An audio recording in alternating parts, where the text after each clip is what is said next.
How's it going, everybody? Welcome to another edition of Fantasy NBA Tonight live stream. I'm Doug Potts. I'll be your host for tonight's show, Hoopball Pro. You can find me at KY Pro Basketball on Twitter. Also joined by Steven and Will. How's it going, guys? I'm doing pretty good. Excited to join you guys for this expansion draft. It's been really exciting to watch the last couple episodes and see how this all is shaking out. Yeah. Yep, going great. Great to be with you guys. Excited for continuing the expansion draft. Yeah, good job last week, Will, on covering for us and building that player pool. And we really got some good players in that player pool now. I think we're really building a good draft coming up for sure. We had some heated discussions, but we narrowed it down. Yeah, you guys did pretty well. I was monitoring that. I watched that. It was a good show. It was a great show. So I want to start off tonight by honoring the late Jerry Sloan, coach from the Utah, was with Utah Jazz for many years. He passed away a couple of days ago. So want to take a minute to recognize him. He was with Utah for a long time. He was out there when Darren Williams was out there a few years back. So, yeah, he also played for the Chicago Bulls, considered one of the greatest Chicago Bulls. When we did one of those shows, he was in the top 7 Chicago Bulls of all time also. So he's been in the NBA his whole life pretty much. Yeah. We've been blessed with some great coaches and some long-term coaches. I like to see whenever coaches stay at a team for a long period of time, they can really grow with the team and really, pick apart the faults of the team and build that up. So it was great to have him there. I think it was him and Darren Williams that had kind of a rocky season that year whenever he left Utah. He coached Stockton and Malone too. Yeah, exactly. Yeah, his team was in the Last Dance a few days prior. I mean, he's an absolute legend, one of the best coaches of all time in basketball history. Yeah, he's going to be missed. Really going to be missed. Sad to see. I would have loved to hear how he felt coaching against the Bulls in those classic finals, considering he was a Bulls legend. I never heard him speak on that, but that would have been interesting to hear. Yeah, some stomping ground there for him for sure. Absolutely. So do you guys see there's some talk in the NBA out on social media about the different options for the playoffs coming back here in another couple of weeks. You guys seeing a lot of that out there? Yeah. What's going on? Yeah. One article that Kevin O'Connor on The Ringer put out, I thought was really interesting, talking about the potential of the first round of the playoffs being like the World Cup soccer tournament, where it's divided into 5 tiers of 4 teams. So 20 teams, the top 20 teams would make the playoffs. And then they'd be randomly selected based on tier, which I thought would be really exciting. Each team would play against the other teams in their division or their group twice each. So that would be a total of 8 games per team. And then the top 2 teams would then advance to the next round of the playoffs. I think it would be really interesting. I think it's a great idea. If it works and it brings more revenue to the NBA, it could be something that they go with moving forward. I really found that idea to be really exciting. Yeah, there's been a lot of talk about just kind of getting rid of the Eastern Conference, Western Conference in the playoffs and just going with the top 16 teams, or in this case, like you said, the top 20. So what's your thoughts on that, Will? I think it's a great idea, and it would be really exciting for the fans. But if I was an NBA player, I would be against that because it just leaves too much room for flukiness. Like, LeBron James can tweak his ankle, and they're going to lose in the first round, something like that. So, I mean, as a fan, it would be really exciting. But as a player, I think they might feel a little skeptical about it. Right. And if they didn't have any regular season games left and they just picked like you said, the top 20, that would put Portland, New Orleans Pelicans, Sacramento Kings, and San Antonio Spurs in that playoff there to get into the finals or into the playoffs. So that would be the last 4 of that 20 team grouping. So yeah, I mean, it's a tricky situation, but they're gonna come up with something. But it probably won't be a perfect solution. But getting any basketball, no one can complain. Right, exactly. Well, you did see, Damian Lillard said he wouldn't play if there was Right. no chance for them to make the playoffs. So that might be a way to get the NBA to get him to play right there, is to give them an option there. Yeah. So, and it's still sounding like it could be Disney is what they're going to end up pulling out, I think. Adam Silver, I mean, if anyone had to be in control of this, I trust Adam Silver to handle it properly. He's a great commissioner. Exactly. Yeah, he's done really well stepping in for David Stern for sure. For sure. And seeing as that this is fantasy NBA tonight, we can't let the fantasy side go. If that happens, it sounds to me as of right now that the fantasy game is done for the year. Even if they come back with a 5-game of the regular season or a handful of games, that's not enough for half these leagues to do any kind of playoff. So, I mean, it's sad to hear, but I really do think that the fantasy game for this year is kind of done and over with. Yeah. Definitely. Yeah, this is really no, and that's sad. And the commissioners got to make that. The league commissioners they all have to make that decision and talk it over. Yeah. I know Dan Brespers has been talking a lot on the fantasy show about how to do payouts and stuff, and I tend to agree with him. Just kind of split it up from the playoff people there. So, but unfortunately, fantasy will have to be hot and heavy coming up next year. Though it sounds like Christmas kickoff for next year, so that'll be good. Going to be exciting. Yes. All right, guys. So NBA expansion. So we're going to continue on this long series that we have of breaking down each team and the top 8 possibilities for protection, and then putting the other players into the player pool.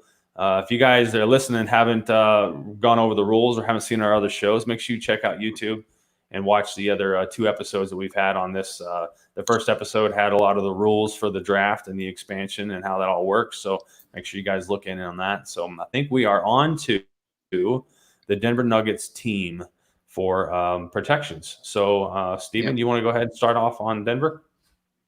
Yeah. One thing to note is just the free agents that aren't eligible for the Nuggets. So that would be Paul Millsap, Mason Plumlee, Torrey Craig, and Noah Vonleh. They're not eligible to be protected or to be in the player pool because they're upcoming free agents. Mm-hmm. As far as the protections, I'll go with the easiest one. I'll take Nikola Jokic, an absolute stud, one of the best young big men in the league. It's pretty unquestionable that he is protected. Sure thing. So, I think that's a great top choice. Great top choice there. So, I mean, right along with him, you have to follow right up with Jamal Murray. They just gave him a big contract, and he's only going to get better. He's only 23 years old. It seems like he's 26, 27. So, and I mean, he's been playing this well so far. He's only going to get better and live up to that contract. So you have to keep Jamal Murray also. Yeah, and when you're looking at it, Jamal Murray actually played more minutes for the Nuggets this year than Jokic did. Jamal Murray is actually averaging the second highest number of minutes for the team, surprisingly behind Will Barton. Looks like Denver really likes Will Barton there, and so he's only got he's got a 3-year, looks like roughly $45 million, 26 million that's guaranteed. So Will Barton's a good choice. I think being that he's played the most minutes, I think that will be my next selection for keeper for them is Will Barton. Yeah, you have to keep him. I mean, he's worth that $13-14 million for the next few years. And speaking of Jokic, he has the highest player efficiency rating on the entire team, and that's because he's one of the best passing big man we have in the league. He's got the points, he's got the rebounds, he's got the assist ability, he's got that court vision. So phenomenal player. Started out a little slow to start the season, but I think once he got his weight in check and got some conditioning going, I think he was fine. So we got 3 there. What's your next one there, Steven? Well, I want to go back to Will's point on Jamal Murray and Jokic and their connection. One of my fantasy snapshots I did for the Nuggets, I found that over their first 4 seasons together in the league, Jokic, who's 25, and Murray, who's 23, they've played 6,012 minutes together on the court, over 274 regular season games. And they have never in any season had a net rating below 6.1 with both of those players on the court together. And if you watch the Nuggets play, that Jamal Murray and Jokic connection is something that Nuggets fans are going to see for a really long time. So I think those two players are by far the core of the team. And Will Barton is another great pick as a role player on the team moving forward, can play both sides of the court, has a little bit of an edge to him. The next guy that I would take between two guys, but I'll go with the older guy. I'll go with Jeremy Grant. I believe he has a player option for next year, for just under $10 million. Yeah, I would go with Jeremy Grant. He'll fill in Paul Millsap's shoes. He did during the season when Millsap got hurt. So I could definitely see him being the starting power forward moving forward for the Nuggets. You think he's played well enough to get a higher contract than that $9.3 million, or do you think that he'll opt into that, seeing that he thinks that that's a good price for him? With the situation in the NBA right now, I think everybody's going to opt in. I could see like 90% of the player options opt in for next year, with the unknown of the salary cap for next year. Yeah, and if they get him at 9.3 mil, that's a great price for him. I think he's got a lot of growing to do, and the ceiling's really high for him. So that's a great price if he actually does end up opting in. It's a great choice for a pickup or a keeper on this team for sure. He's another guy. I'm surprised he's 26 years old. I thought he was like 29. So yeah, like I said, he's got a lot of growing to do. The ceiling is pretty high. Being around those guys and learning under Paul Millsap is one of the best things for him. He really struck out some great games this last year when Millsap was out, and really picked up the pace there. Did really well for sure. The next guy, I think we have to go with the young guy. Well, they're all pretty much young, but the youngest guy, Michael Porter Jr. I mean, he's on a contract where he's making nothing, basically peanuts. And I mean, his talent and potential is through the roof. And he should only flourish in his role for the next few years, being there, starting small forward. So I think you have to lock him down. Well, with Michael Porter Jr., I don't know if you guys saw, he's making some. He's trending on Twitter today. Yeah, yeah, he's trending on Twitter. But I'm not really sure. I had a buddy of mine who was from Missouri, and he was telling me all about Michael Porter Jr.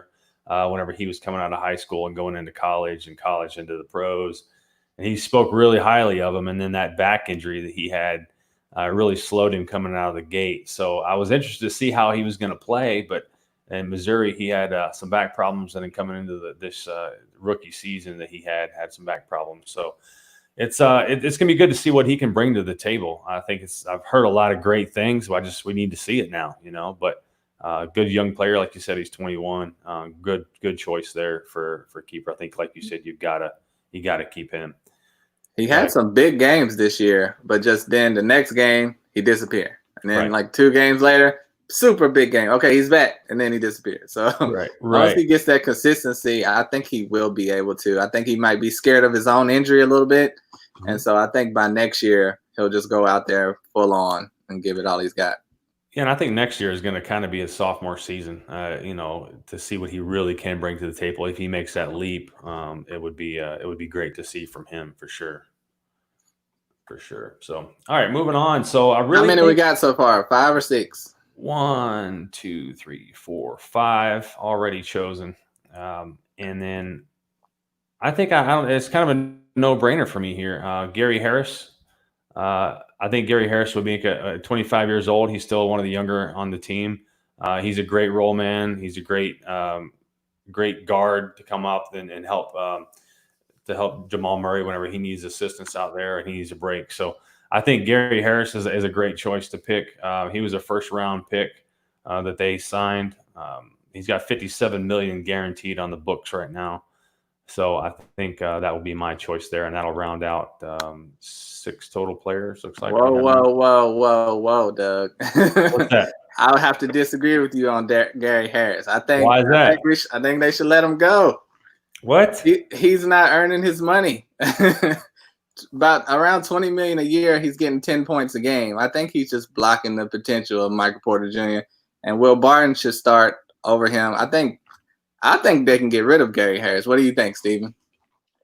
I'm going to have to lean with you on this one, Will. I had Gary Harris on my player pool list. I think, he on speaking of the fantasy snapshot again, Gary Harris, he saw his fantasy production and his performance rise after his rookie season. But the last 2 seasons, he at least, so this is a fantasy show, so he's finished outside the top 150 in 8/9 cat leagues in the last 2 years. And I just don't think that he is worth $39 million over the next 2 years. Right. Well, let me tell you the reason why I'm kind of looking at this. Everybody needs a good role man. Okay. Gary Harris has played 31.8 minutes for Denver. They obviously like him. They obviously see a role in it for him. They obviously see that he is a role player. I agree. He's got 10.4 points. He's got 2.9 rebounds, 2 assists, 2.4 defensive rebounds. He's got one of the lowest player efficiency ratings on the team, but they've really got to look at who they're going to have role playing with this team. They've got to have that backup for Jamal Murray. They've got to have, someone there whenever Michael Porter Jr. isn't performing whenever he needs to be. Those popcorn numbers that you were talking about, Will. So if you guys want to put him in the player pool, hey, I don't mind. That's just more people in the player pool. At $20 million next year, it is kind of high. There's really nobody else they have under contract next year, so that would basically leave it at 5 players that they're keeping for next year. So far, yeah. But I mean, just imagine you're getting his $20 million off the books. Paul Millsap's $30 million off the books. I mean, they can get a superstar and a couple role players in there. So I think it would benefit them to do that. Okay. So we're looking at who all's left. Torrey Craig's a free agent. Noah Vonleh's a free agent, so they're not in play. Mason Plumlee, Paul Millsap, like Steven was saying, they're not in play. So, well, speaking of Jamal Murray's backup, you got Monte Morris is available on a super cheap contract. I think that you have to keep him. That's a no-brainer. Yeah, I think that's a pretty good one. He's got 21.6 minutes he's played. He's got a player efficiency rating of 15, right at 15. He's averaging less points than Gary Harris, though, at 8.4. But he's on a super cheap contract. Like super cheap, and he doesn't play as many minutes, so. Hey, he's a great backup point guard. I think that Monte Morris will be a backup point guard in the NBA for 10+ years. Right. He can do everything on offense as far as an assist first point guard. And he's got a little bit of a shot. He could shoot a little bit. Yeah, he's 24 years old, so he's got plenty of time left to play some great ball. So like you said, he's got plenty of time. So, all right. So it looks like who else we got? We got 2 more guys. 2 more guys. Yeah. One guy I have not seen play at all, and I'm not even really sure how to pronounce his last name. His first name is Vlatko. Let me try this. Chanchar? Or Kanchar? I don't know. Yeah. So him and Keita Bates-Diop are the 2 guys. We could protect one of them or leave them both to the player pool. What are you guys' thoughts on those 2 guys? They can't keep both of them? They were both signed with a mid-level exception. They got 2.4 and 1.4 million guaranteed on them. 23 and 24 years old. They didn't play but 9.5 minutes for Bates-Diop this year. And Kanchar was 3.2 minutes. He only played in 14 games played this year. So they're definitely young. They're definitely raw talent, but they are on a low contract. Yeah. And if they want them to take up space on their roster and have those 2 players kept, then we can certainly keep those. We can keep both of them. So 1, that'll be 2, 3, 4, 5, 6, 7, 8. If we're gonna drop Gary Harris, that'll be their 8. Yeah, I'd say keep both of them. Okay. I would say Bates-Diop and let Vlatko go. Okay. Why do you say that? Okay. What do you know about Vlatko then? That's the thing is I don't know much. I think that finding a guy who plays 14 games for you at 4.5 minutes a game is really an easy thing to come by.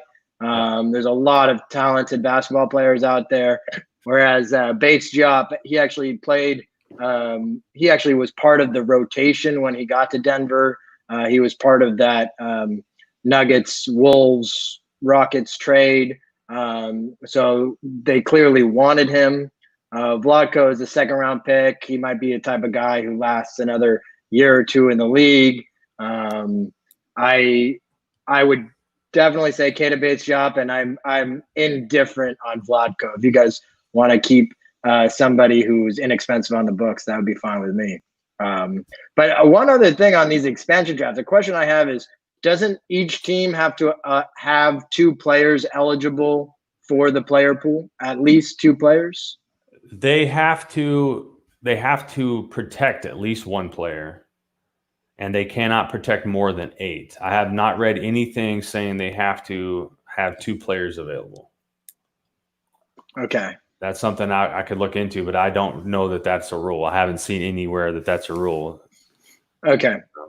Yeah, okay. But they have. Well, to, you can make the final decision, Doug, because I'm indifferent about it. I just think they have to fill a roster spot, so it could be him or somebody else. So you can make the decision, Doug. And here's what I'm going to say. I'm going to say, adding to the player pool, we got Ken Carr and Gary Harris. All right. And that gives more players into the player pool, and that's kind of what we need for a good selection here. So I agree with Steven a little bit. You can find somebody that plays 14 games at 4 minutes for you to fill a spot and give somebody a break. There's people in the G League that'll give you better performing out of that time frame. So yeah, only thing I'll say is they have him on a long contract for a reason, right? They have him for a 3-year at $2.4 million right now. So at the end of this year, it'll be 2-year at what, 1.7 million, 1.6. So a little bit longer than Bates Diop, but they may have they had to sign him on the mid-level exception, and that's just what he agreed to. So yeah. But all right, so we have 2 players from Denver moving on. We're going to go on to the next team. We're talking about, this will be a fun one. Going to be talking about the Detroit Pistons. Moving on to Detroit Pistons. Will, you want to start us off on this one? Yeah. This will be interesting, right? Should we start with the big Let's start with the name that everyone's thinking about. All right. Blake Griffin, 31 years old, making 34, 36, and $39 million for the next 3 years. Yep. There's a case to be made for keeping him and not keeping him. What do you guys think? I'm on the side of not keeping him with that contract. That contract is huge. He's kind of, if you look at it, he hasn't really played a full season his entire career. When you look at what he's done, it's really Chris Paul that has helped him be what he is. You've got Derrick Rose in Detroit that is a great point guard, but that chemistry isn't there long enough because they haven't played on the same court for as many minutes. I don't know what their minute split is, but his injuries are starting to get him to where he can actually come back and play a little bit. He averaged 28.4 minutes at only 18 games played this season. That's pretty darn low. His player efficiency rating was at a 12. So he's not really performing to the Blake Griffin. I think it's just more along the side of it. It's his name that's the really draw. And with that big contract, I think you can find somebody better that'll perform better for that amount of money. That's my opinion. I say add him to the player pool. Yeah, I on Blake Griffin, the other side of the coin would be you have to fill the stadium. You got to have a name for people to watch. And would in 2 seasons' time, could you use him as a trade chip? As an expiring contract to a contending team. But to counter my counterpoint, the injuries are just too great. He, like you said, Doug, he can't stay healthy. If we saw a 45 or 50 game season thus far from Griffin, I might have sing a different tune, but I would put him in the player pool just because of his health. Yeah, I mean, if you look at the team, they're not playing. They won't be paying anyone else after we make this roster trim down. So that would be my case for keeping them. because who will you have left? So Detroit can afford to keep him.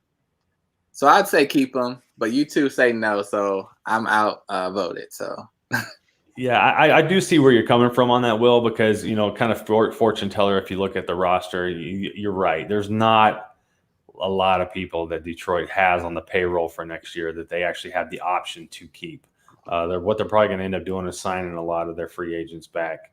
But then again, one of the big free agents that everybody's talking about, Christian Wood, he could walk unless they come up with a good price point for him to have him re-sign with them.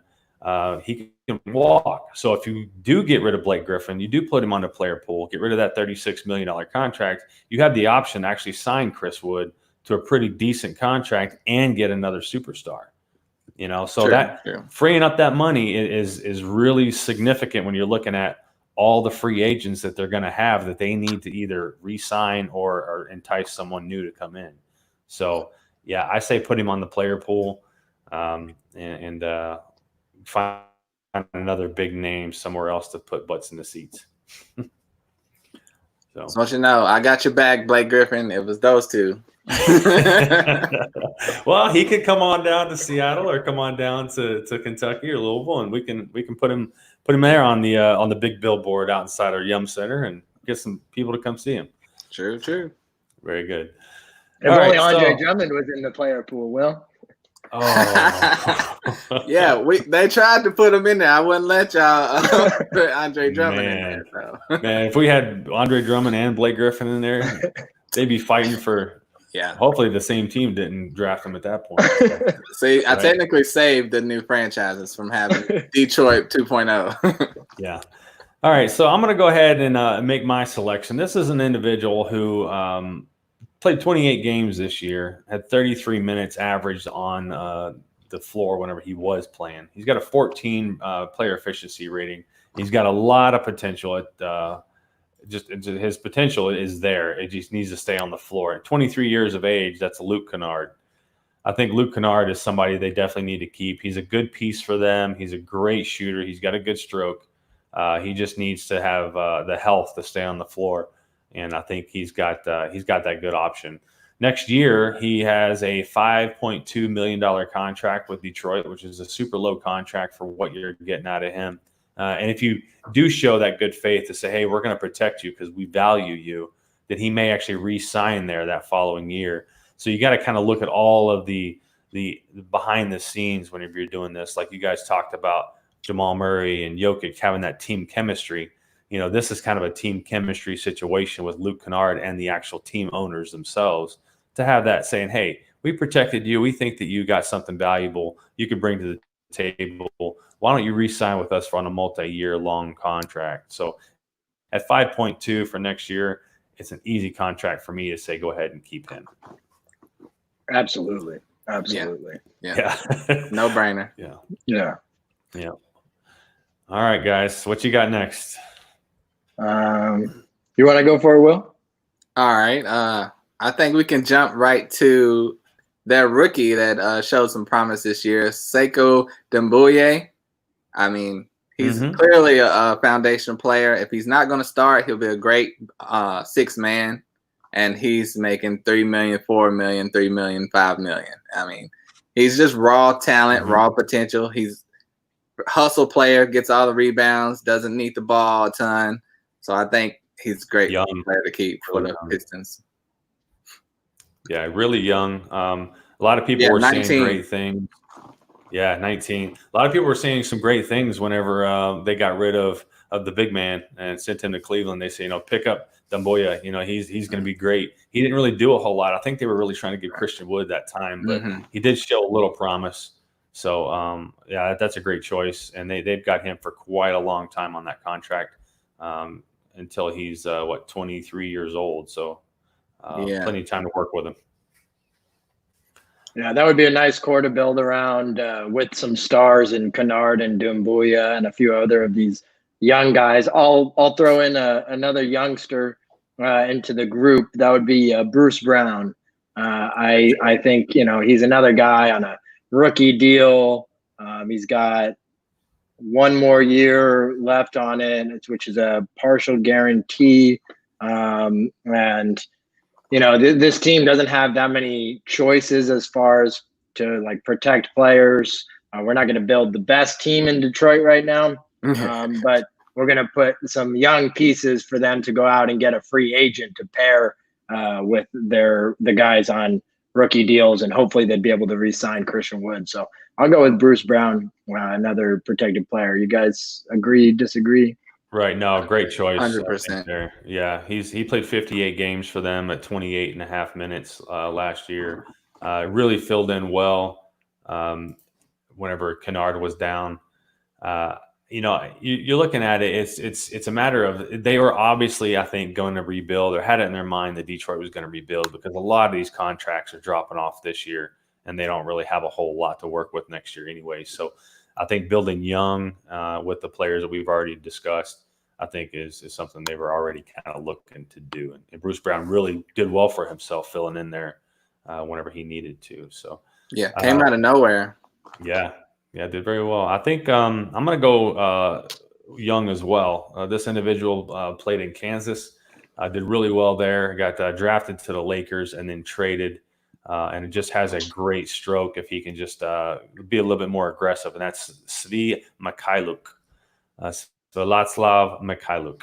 So he played in LA, and he was a pretty promising talent there with his shot, and he was traded.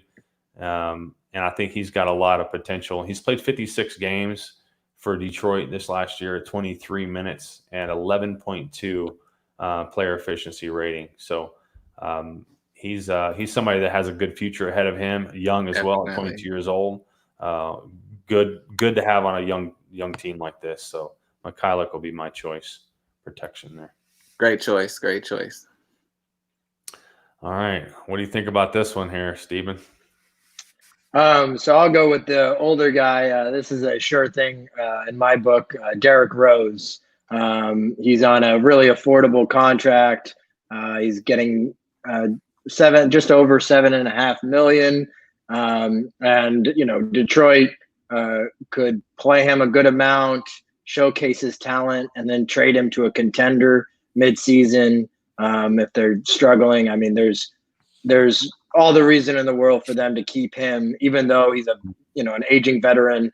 He doesn't belong on a rebuilding team right now, but he'll likely find himself on a contender mid-season because I think he'll be a hot name for contenders to contend for. Yeah, I agree. I mean, I loved how he was playing earlier this year. Like for instance, in fantasy, like I got him in second to last round because nobody wanted to touch him. And I mean, he was an all-star for my team. So, and just all he's been through with his injuries, very happy for him. And hopefully his, health continues for the next few years. Right. No, you guys hit the nail on the head for sure. Definitely a good keeper. I just like his passion. His passion for the game, his passion to be a good veteran, a good mentor for the young guys.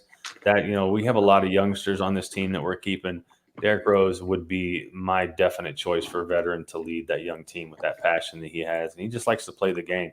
He plays it all out too. He puts his body, disregards his body for the game. And that's what you like to see sometimes. So definitely a good choice. Yeah, he has no slow down switch. It's either full go or it's not playing at all. Because a couple of times he tweaked his ankle, and they played him the next game, and it's like, all right, just take it easy. He's full on out there again. It's like, slow down, Derek. I'm more worried about him than he is for himself. So. Right, exactly. Love his passion. So it looks like we got one more player, right? It's two more eligible. I'm gonna go ahead and go with the guy that I don't think we should keep. Tony Snell. He has an option for next year for $12 million. I don't think he's worth it, especially with this young rebuilding team. Svi and Bruce Brown and Luke Kennard should be getting those minutes. There's no need to have Tony Snell next year, in my opinion. What do you guys think? Agreed. That's all I'm going to say. I agree. I actually had Tony Snell on the protected list. Really? Only because Detroit, like you said earlier, Will, doesn't have they're not really paying anybody. And 11 million is a lot of money, but in the NBA salary cap landscape, it's not that much. They're going to have to pay somebody. And he is an older veteran that's been with the team at least for all of last season. So he could help the youngsters as well. I don't feel that strongly about it. I would not keep Kyrie Thomas regardless. I would throw Tony Snell and Kyrie Thomas onto the player pool. I don't feel too strongly about it, but he was on my list of protected players. Well, and I think I see your point on it as far as keeping, but if we're gonna get rid of the contract for Blake Griffin, and then also we're, like I said before, looking at signing Christian Wood back, that extra $12 million that we're not paying Tony Snell can help go to sign Christian Wood or to help get that other star in here. Tony Snell's numbers this year, they did play him quite a bit, 28 minutes a game. He is the 5th or 6th highest played player for Detroit. But his player efficiency rating is at a 9.7 with 8 points per game average. So he doesn't really have a lot of production. He's just kind of filling that spot out there. And I think that Svi Mikhailuk needs those minutes, like you said, Steven. In my opinion, I'd say put Tony Snell on the player pool list. And what have you seen? That works for me. What have you seen in Kyrie Thomas that you don't want to keep him, Steven? I haven't seen much. I haven't seen much of him either. He's been in the league, I think, for a couple years now. And the fact that he hasn't been able to find minutes on the court.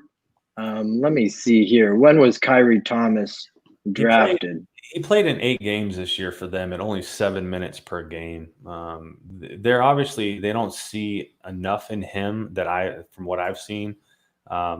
He was drafted out of Creighton. He's 24 years old. 2018 second round pick number 38 from Philly, and they traded him.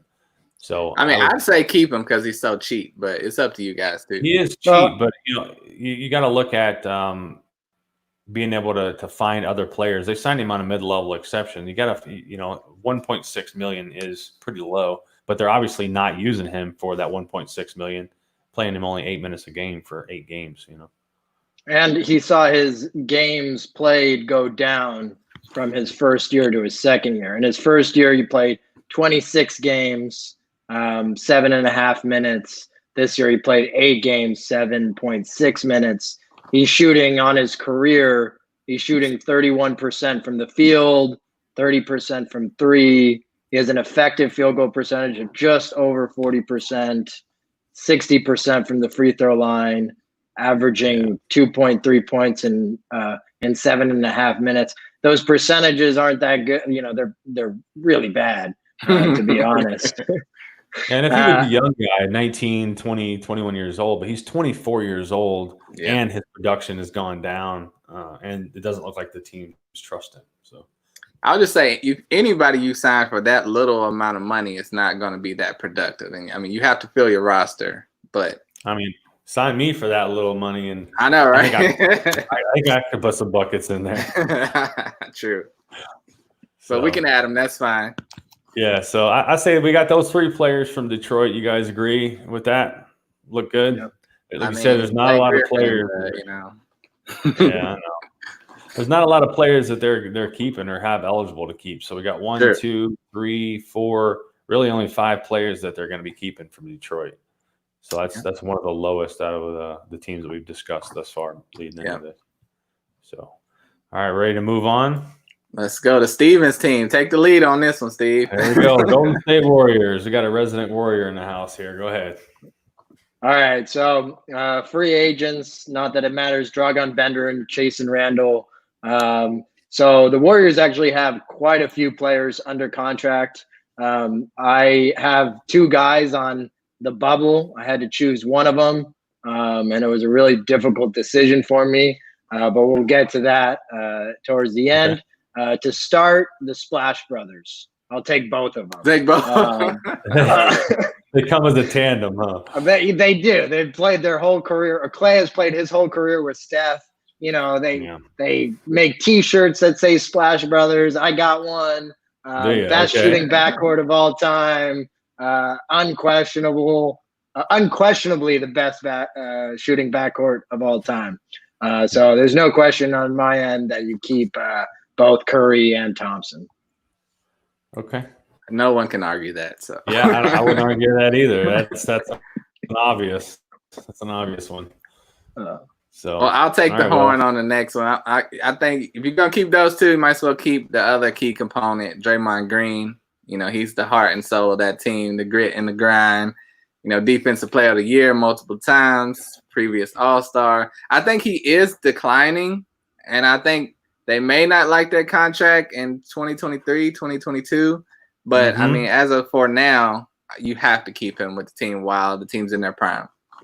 Yeah, I think you're right. That's a long contract. He's got $90 million guaranteed, all the way stretched out to the summer of 2024. I agree with you though to keep him now, and then maybe in a few years look at maybe doing a midseason trade or trading in the off season before that contract expires. But I think that you're right. There's no doubt there for sure. Yeah, for sure. Yeah, I'm going to skip that guy right there. I'll let one of you bring him up. I'm not sure on what thoughts would be there, but I'm going to say the next one I'm going to go with to keep is going to be Kevon Looney. I think Kevon Looney is starting to sound like they're going to be he's going to be their starting center next year. No, scratch that. Sorry, Marquise Chris sounds like he's going to be their starting center next year from what I've read. But I think Kevon Looney, they've got him for $9 million guaranteed. I think that he's got a lot of potential in there. He's an individual who did well whenever he's on the floor. He's on the floor for 20 games this season, only 13 minutes a game. But his abilities, from what I've seen, is for a power forward, really sets well with that team and is really good off the bench for them. So I'm going to say Kevon Looney. Thoughts? Kevon Looney is one of the most underrated workhorses in the NBA. What he did in the NBA Finals, breaking his collarbone, having all these injuries. He had like a pectoral injury during the finals, and it was rumored that he wasn't going to be able to play for over a month, and then he returned like 2 games later and looked in pain every single second he was on the court. But he played, and he gave it his all, absolute. I don't know this for sure, but I assume that he is a terrific teammate to have. He did have core muscle surgery last week, and they say that he'll be ready for the start of next season. But I completely agree with you, Doug. Kevon Looney is a key piece of the Warriors' rotation. When they once again are contenders in the league. Guys, I totally disagree. Wow. I hate Kevon Looney. I do not want him on this team. But no, I really do feel that way. But they have Draymond, and then they have their emerging rookie, Eric Pascal, that came in this year, lit it up. If you bring in Kevon Looney back, I think that's going to eat up some of Pascal's minutes. I don't think Pascal I don't think Looney – all he is a hustle player to me. I know he risks his health and everything for the team, but I think Eric Pascal needs to come in and take that role and fill those minutes. What do you guys think? Am I crazy? I think Looney's a better defender. I agree with you. I think Pascal is a better offensive player. He can shoot. But I would say Looney over Pascal was my bubble guy who got left.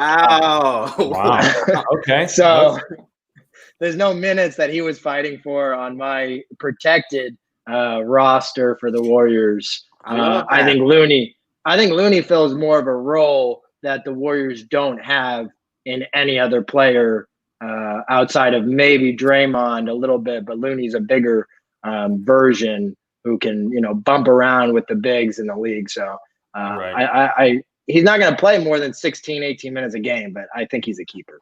I think that there's enough room for both of them. I really do. I think that for me, I'm looking at Kevon Looney being, like Steven said, more of the big five versus Pascal being the four, behind Draymond Green, coming in behind him. So I think there's room for both. But so you want to keep Eric, is what you're saying?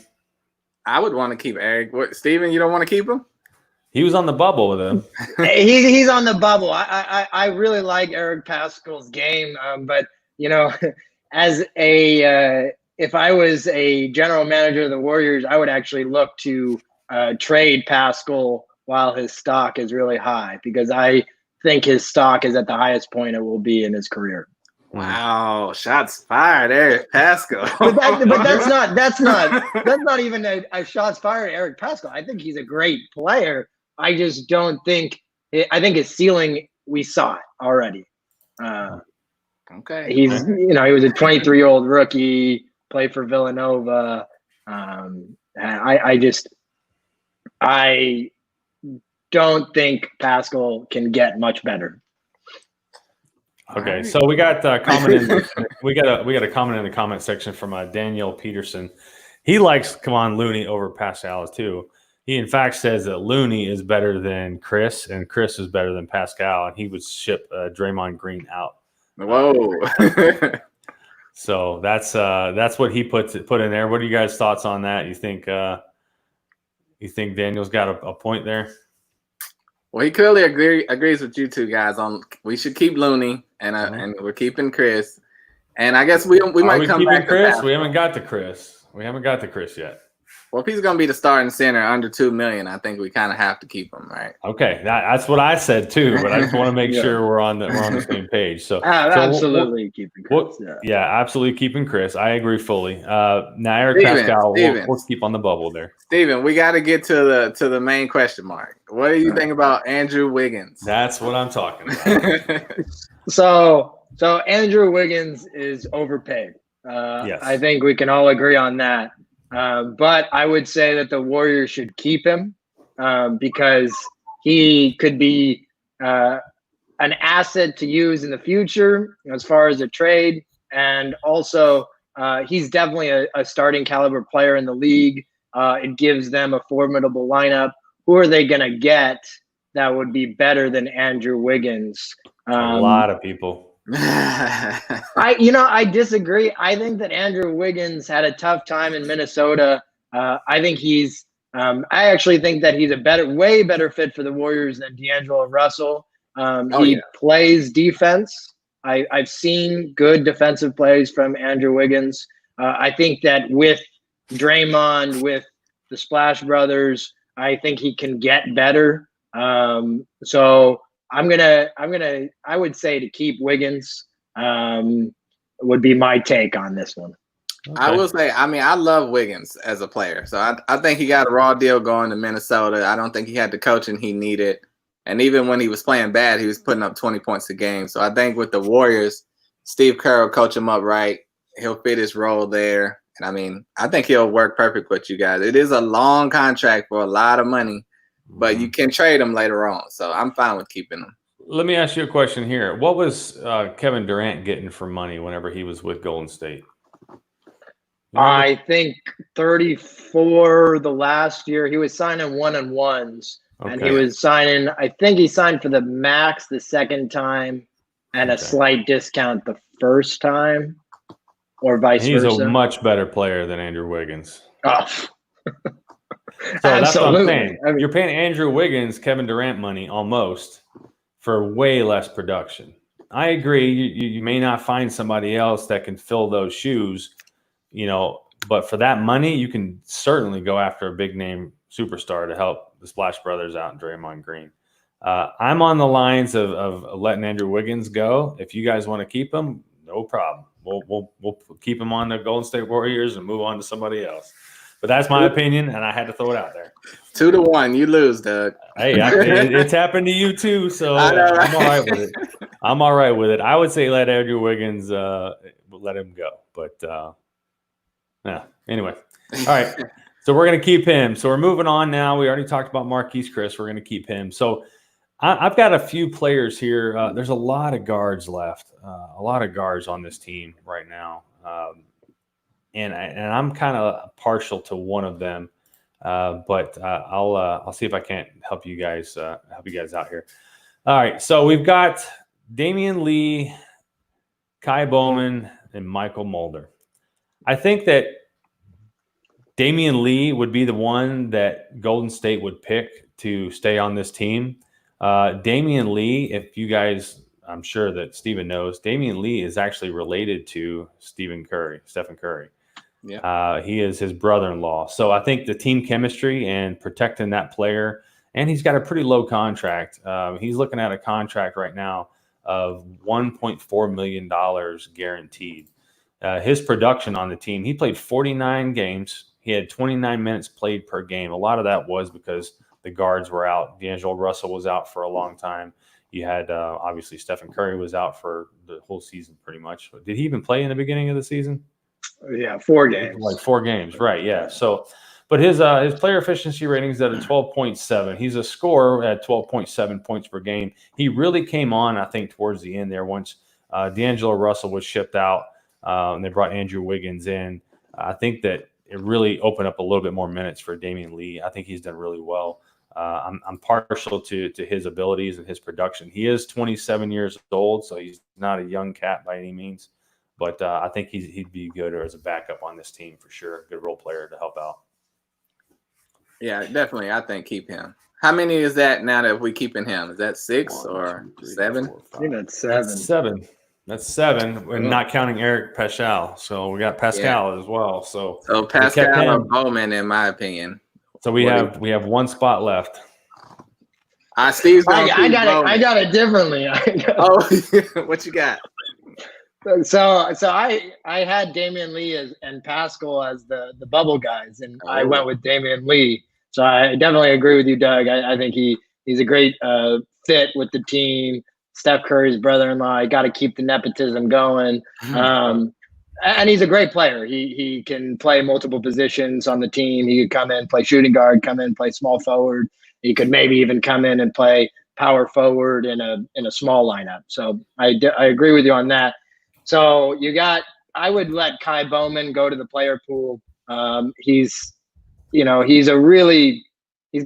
with a lot of effort, a lot of energy. He's not a good shooter. He's not really that good at much in general. So I would let him go. And so in my opinion, it's between 2 guys, Eric Paschal and Jordan Poole, the 2 rookies from this year. I would lean with Jordan Poole because of future potential, higher ceiling, in my opinion. He could develop into a backup, combo guard who can handle the ball a little bit. I do think that he has the ability to become a good shooter in the NBA, good 3-point shooter. So I would lean Jordan Poole over Eric Paschal, but Poole was horrendous to start the season. Paschal had a fantastic rookie season. So I could understand the Paschal love. In my opinion, I think Poole would be a better long-term fit for the Warriors than Paschal. But I could go either way. Well, I'm glad you said you could go either way on it because I'm with Will on this one. I think that if I had to choose between Eric Paschal and Jordan Poole, I would have to go with Paschal. They are littered with guards on this team. You got Klay Thompson coming back. You got Steph Curry coming back. You've got Draymond, who is, like we said, is declining. So I think having Eric Paschal under Draymond Green to have him coached up a little bit, I think is the way to go and have that big. You're comparing numbers between him and Jordan Poole. I mean, Paschal is far surpassed what Jordan Poole provided this year. But like you said, Poole can certainly grow. But I think what we're working with, Jordan Poole, in my opinion, should be added to the player pool and keep Eric Paschal. I have to agree with Doug. So you're outnumbered, Steve. We're keeping Eric Paschal. That's fine with me. That's fine with me. But in a few years, I want to look back on this and see who had a better NBA career, Jordan Poole or Eric Paschal, because my money is on Jordan Poole. Eric Pascal's going to be the next Zach Randolph, right-handed. There you go. All right, so that's what we're looking at for the player pool. Am I missing somebody here? We got Kai Bowman, Michael Mulder, which is from Kentucky. So maybe he can come back and play for the Kentucky Bluegrass or whatever NBA team we get. Toscano Anderson, he showed some signs. Yeah, Toscano Anderson, Simlak, I think his name is, and Jordan Poole. So that sound about right? That's everybody. Yeah, that's everybody. The Warriors, that shows you the difference in the Pistons and the Warriors. Pistons barely had 5 people to keep. Warriors could have kept 10, 11 guys. So, I mean, that shows you the depth they had. Yeah, there's it really varies with these teams. It's not like they can all keep 8. You know, some of them don't get to 8 or even get to 5. So, all right. So with that player pool growing quite a bit through Golden State, we're moving on to our 4th and final team tonight, and that's going to be the Houston Rockets. Houston Rockets. All right. So we're moving on to Houston Rockets. I'm going to go ahead and start on this one because I think it's fairly easy. The first few with this team. You got to keep James Harden. James Harden is a player that makes a lot of money. He's guaranteed at $122 million this year. At 30 years of age, that's still up there. He's your franchise player. He's going to be with Houston, I feel, until he's done with the game. He's completely changed the way that the game is played down there in Houston. And I really thought it was going to be hard for him and the other guard to come in, Russell Westbrook, and play together. But apparently the Southern California boys, they like to play together, and those two did really well. So I think James Harden is a no doubt question mark, exclamation point, boom, right there. Yep, easy. Easy one. 100%, yeah. All right. And then the other one, Russell Westbrook. Somebody want to take that one? Yeah, I'll go for it. I would say you got to keep Westbrook without, they just lean so hard into the Westbrook Harden experiment with trading Capella that if you got rid of Westbrook now, what did you do all that for? Westbrook is kind of like your driving center. He's always the guy who drives the ball into the lane. Either he gets to the rim or he passes it out to 4 shooters on the wing. Very interesting experiment going on in Houston. Yes, he's overpaid 100%. He's guaranteed actually more money than James Harden over the next 4 years.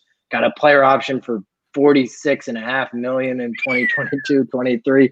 So I could understand why you wouldn't want to keep him based on that salary, but I just think that you can't find other players like Westbrook in the league.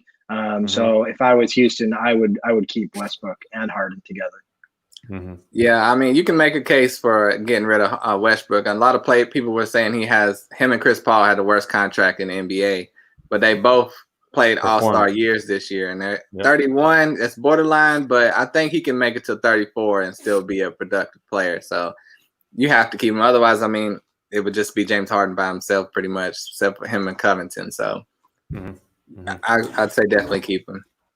Yeah, and I think you mentioned it right there, Will. Robert Covington will be my choice for the next keeper on this team at $36 million guaranteed, including this year.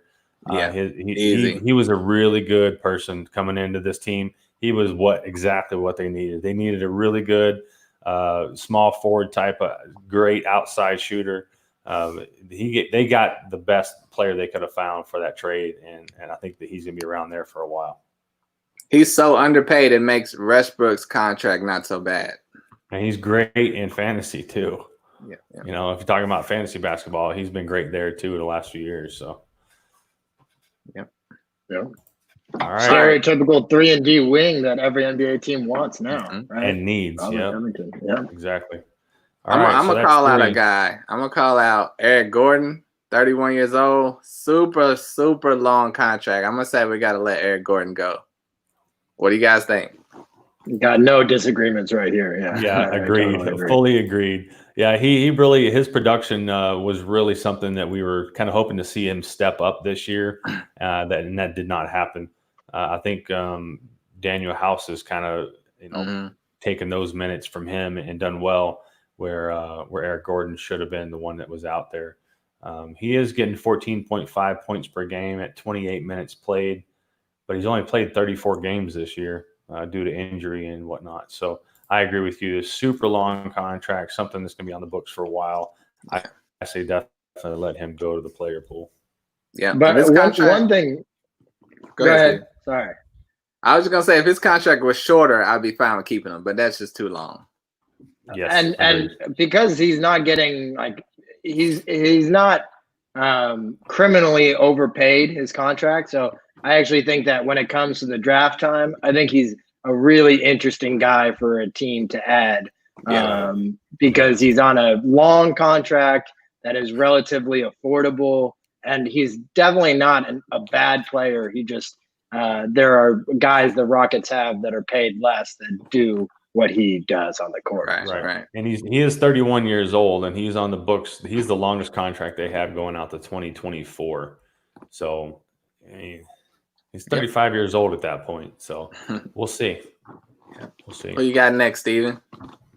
So next, I'm going to go with PJ Tucker, NBA center, 6'7", 6'6". Failed experiment.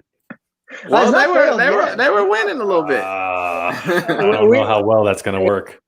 We'll see if the NBA returns, we get a playoffs. We'll see how it works. But PJ Tucker, he's just a great story. You have to enjoy thinking about a guy who got drafted in the NBA, didn't make it, went to Europe, then came back and has had a really long career for himself in the league. So easy for me, PJ Tucker within this team. He's probably the fourth most valuable player on the team, which is impressive that he's been able to do that for himself in the league. So, yeah, and it's not a long contract, so you got to keep him. Yep. All right. Who you got, Will? I guess we might as well go to Eric Gordon's replacement. Should be Daniel House. Yep, he's on a super low contract, under $4 million for the next 2 years, each year. Great shooter. He fills the role perfectly. Just needs more experience, and I think he can, keep getting better also. Right. No, I agree fully. That's a good choice there. It was, like I said, with PJ Tucker, a lot of those minutes, with Eric Gordon, a lot of those minutes did go to Daniel House, and it was warranted.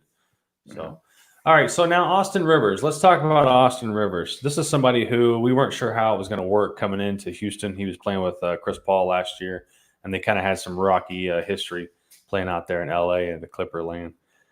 He came in and actually fit in pretty well, and he's done pretty well for the team. He's looking at 60 games played at 23.4 minutes. So they do like him on the floor. His production isn't really the greatest when it comes to points, 8.5 points, 2.4 rebounds. His assist, I wish, was a little higher at 1.6. His player efficiency rate is at 10.35. There's not a lot of players on this team left to look at keeping. He has a player option of $2.3 million for next year. I'm hoping that he accepts that player option to play with Russell Westbrook and James Harden. So I think we should go ahead and keep Austin Rivers as a good fill-in point guard behind those guys. Yep, totally agree. Yep. I'm on board with that too. Okay. Couple names left, guys. So we got Ben McLemore, Chris Clemens, and Isaiah Hartenstein. Yeah, we got 2 spots, right? 2 spots for those 3 guys. 2 spots. So I'll go ahead and say that McLemore is on an affordable contract as well. I think it's a partial guarantee of just over $2 million for next year, and I would definitely say that McLemore is a good bench piece to have. He can shoot the 3 ball. He can play a little bit of defense. He's definitely not as good as people thought he could be when he came into the league. Played in 63 games. He even started 19, averaged 23 minutes per game, just under 10 points. Not much else, but shot the 3 ball at 39%. So I think McLemore is a keeper for the Rockets. Yeah, I agree. Especially with Eric Gordon gone, and yeah. I would like to say I have to keep Isaiah Hartenstein. That's my guy. I think he's a great big man. Like when he had minutes early in the year, he played amazing. Then they made the trade. Capella was gone. I just knew, okay, Hartenstein's a guy you want for fantasy. He's going to play amazing. and they sent him to the G League, and they didn't really play him anymore after that. But I think he should be getting minutes on this team. You know, he's talented. And I think with the lack of bigs left on this team, I think that's a definite, definitely the one that I would keep as well. He's done well with what he's been given out on the floor. He's got actually an 18.7 player efficiency rating, which is actually really good on that team. Whenever he did play, he played 23 games and 11.6 minutes per game. So his player efficiency rating is really well. That's helping him out. He does good things when he's out on the floor. I agree. I think that's really the only option there, which leaves Chris Clemens as the odd man out here for adding to the player pool. You agree, Steven? Steven looking like he don't agree with You don't agree with that? I actually had Chris Clemens as a protected player and let Isaiah Hartenstein go to the player pool. I think that his stats were inflated based on the roster construction. Of course, if you're 7 feet tall, you're going to get a bunch of rebounds. You got Westbrook throwing you lobs to the rim. You're going to, dunk it if you get open. I don't think Hartenstein is actually that good. I think it was more situational this season, and I think that's why you saw him go to the G League. I could leave both off, or I could keep Clemens just because they're leaning so heavy on this system of having Westbrook basically be the point guard / center in a strange way, and having all these guys on the wing who can shoot the ball. Hartenstein messes that up. I don't think that he would play minutes for them. So I would leave him off. I don't feel that strongly about Chris Clemens, though. So if we wanted to throw Hartenstein as the last guy, that's fine with me. Well, I'm looking at it like you're going to go up against Dwight Howard, JaVale McGee's. You're going to need somebody big, and even if anything, just to give PJ Tucker a breather. Just from getting pushed around out there. And if it's somebody on a cheap contract that can give you 11 minutes as his average per game, that I think is valuable. To keep your other guy Clemens, which is a point guard, over him, I just think that they need a big on there as well. I'm okay with putting them both in the player pool because I don't really have a attraction to either one. But I think if you're going to keep one of the two, I would think it would be the center. Let me pose a situation though. Okay. So let's say the Rockets are playing the Lakers in the playoffs, and you have to go up against Dwight Howard and JaVale McGee. Do you think that Isaiah Hartenstein could hold his own against those guys and Anthony Davis and LeBron James for 11 minutes, or do you think? I would say that as far as holding his own, I would say he would be an obstacle out there for them to try to get around in the meantime, but way better than PJ Tucker would at bodying them up. Yes, I would say that Hartenstein would be able to body them up and be more of a not really a force down low, but an obstacle per se. So my thinking is that if the Rockets are leaning so heavy on this, if I was Houston, I wouldn't want to play into the hand of the other team. And I think that by playing Hartenstein, you're playing into the hand of the other team. Whereas if you do go with Tucker and, 4 guys who can basically 5 guys that could spread the floor with Westbrook driving, you would try and make other teams change their lineup based on you, as opposed to you changing your lineup based on them. I do agree that they would need a center on their roster, but I think they could find somebody else other than Hartenstein. For his contract of 1.6. I think they could find a better replacement. Yeah. You're killing my guy, Steven. My I know we've been disagreeing. So PJ Tucker out there is great, but what do you do when PJ Tucker is wore out from battling JaVale McGee and they, put in fresh Dwight Howard? What do you do with him when PJ Tucker needs to go to the bench? What do you do? Who do you put in? Well, I wouldn't go big. I would stay small because you're not going to win if you go big. You're going to lose 100%. If you stay small and you make the Lakers adjust to you, you have a better shot at winning as opposed to playing into their hand. You want to play Dwight Howard and JaVale McGee off the floor. Well, I will say Dwight Howard and JaVale McGee, they don't score a lot. So they're not scorers. So I think Hartenstein can get in there with them. And even if he can't guard well, he's not going to be, dominated by those 2 guys. Yeah, I mean, JaVale could play in that series. I don't think Dwight would be able to play in that series. Right. I just think that he's too big. He's too slow. JaVale can run a little bit. But I think that JaVale could be matched up with I think Robert Covington could defend him at times. I think PJ Tucker could defend him at times. Maybe even a little bit of Daniel House.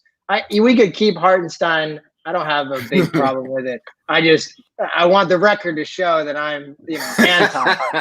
Okay. So all right, in 3 years, we're gonna come back to this. There you go. Isaiah Hartenstein and Jordan Poole. Yeah. Right?